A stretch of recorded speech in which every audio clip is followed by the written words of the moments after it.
کہتے ہیں اورنگزیب عالمگیر بادشاہ تخت شاہی پر بیٹھنے کے بعد بھی نہایت سادہ اور محتاط زندگی بسر کرتے تھے۔ خاص بادشاہ کا ذاتی باورچی ہونا بہت عزت اور شہرت کی بات سمجھی جاتی تھی، اس لیے بڑے بڑے ہنرمند باورچی بے حد شوق اور آرزو سے یہ خدمت خاص حاصل کرتے، مگر بعد میں حقیقت کھل جاتی کہ یہاں 2 وقت میں نپے تلی کھچڑی اور معمولی روٹی ہی پکتی تھی۔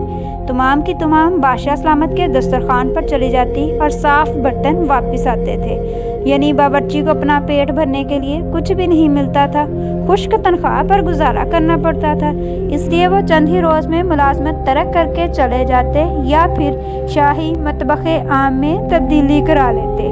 بار بار استعفوں سے تنگ بادشاہ نے نئے باورچی سے معاہدہ کیا کہ کم از کم 1 برس تک ملازمت میں رہنا پڑے گا، اور اس عرصہ میں نہ تو استعفیٰ قبول ہوگا۔ ناواقف باورچی نے خوشی سے معاہدہ کر لیا، مگر جلد ہی اس پر بھی حقیقت کھل گئی۔ اب باورچی مصیبت میں پڑ گیا، اس سے تو نہ گزر ہوتی تھی نہ استعفیٰ دے سکتا تھا۔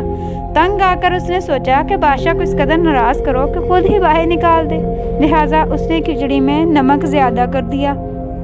بادشاہ نے کھچڑی کھا لی، باورچی کی طرف نظر اٹھا کر دیکھا مگر کہا کچھ نہیں۔ باورچی نے مایوس ہو کر اگلے دن نمک بالکل نہ ڈالا، بادشاہ نے تب بھی کچھ نہ کہا۔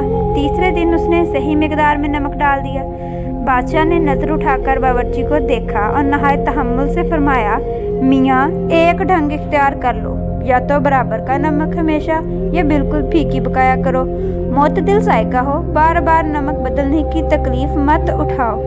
باورچی ہاتھ باندھ کر کھڑا ہو گیا، کہا، جاہ پناہ، میں 7 لڑکیوں کا باپ ہوں، شاہی باورچی کہلاتا ہوں، لوگوں کو مجھ سے بڑی توقعات ہیں، میری حالت یہ کہ فاقوں مرتا ہوں۔ میں نے یہ سمجھ کر ملازمت کی تھی کہ جاہ پناہ کی ذاتی خدمت بجا لا کر کچھ عرصے میں متور ہوگا، مگر اب سال بھر تک جو ہے وہ یہی حالات ہیں کہ فاقوں مر رہا ہوں۔ یہ تصدیق فرما کر مبارک خادم کو آزاد فرمایا جائے۔ بادشاہ نے فرمایا، آزادی کی خواہش ہے یا روپے کی ضرورت؟ عرض کیا، زیادہ ضرورت روپے کی ہے۔